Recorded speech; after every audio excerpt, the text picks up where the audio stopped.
Hello, Allegedly Nerdy here, and today I'm going to be reviewing the Deathwatch Corvus Blackstar. It's a kit that I actually recently purchased, and I'm actually rather split on it. From an aesthetic perspective, it's fantastic. I've never seen anything this amazing. But from a kit building perspective, I didn't enjoy it all that much, and I'm going to dive into why that is in this review. So first things first, aesthetically, as I said, it is fantastic. Just lifting it off its stand here, it looks like an amazing flyer. Might actually be better to have it on its stand for this. There you go. Lots of detail, very crisp casting. All the joints between pieces are well hidden, so they look like panel lines. But there was something a bit hollow feeling about the kit. It was only 2 sprues, and there aren't all that many extra pieces left.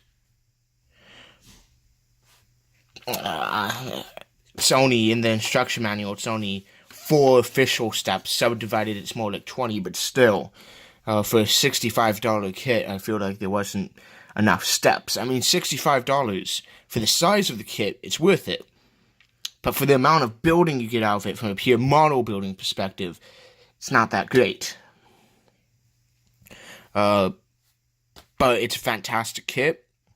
As far as magnetization of it, magnetizing the top option between the auger array and the flare launcher, Infernum Halo launcher. It's actually very, very easy. It's just a small magnet underneath the hatch and a magnet here. The magnets I used were these. I'm just 0.315 inch 8mm neodymium magnets. I got these from Home Depot, which is actually for larger magnets, it's a pretty good place to go.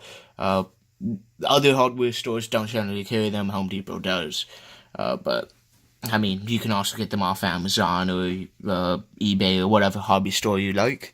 That's really the only magnetization that could be easily done.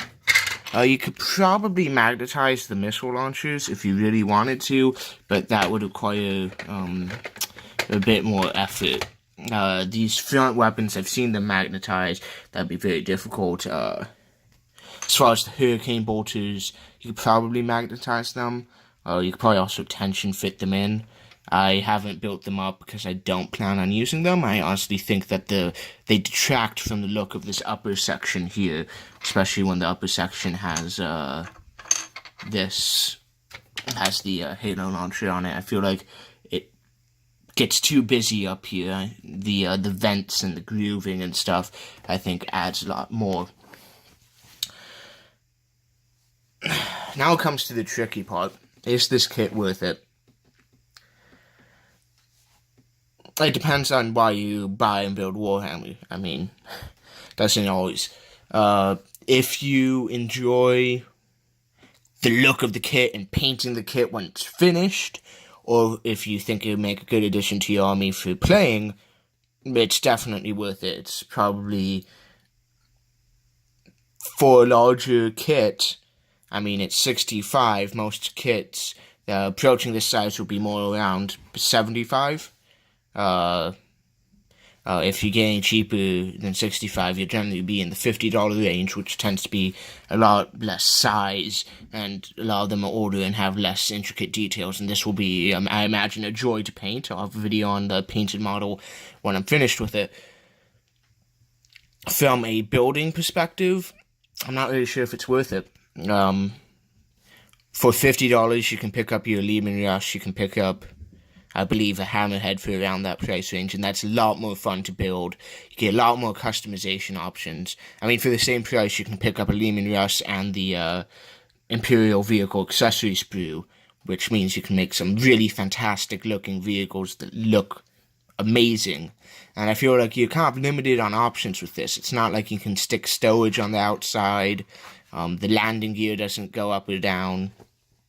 If I ever would get a second one of these, it would be, I'd probably modify it quite a bit to put the landing gear down, put a little bit of an interior in it, and probably just use it in a diorama, some sort of maintenance scene, have the air brakes up, and have Tech Marine or Tech Priest or someone working on the mechanics that you can see underneath.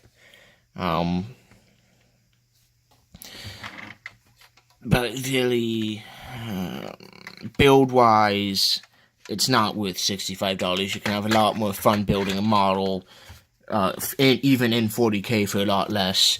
I mean, it's not even getting started on plastic, like military tanks and stuff, which will generally run you around $30 and are a lot more fun to build. But if you're looking for something you could use in 40K, Imperial Guard tanks are better.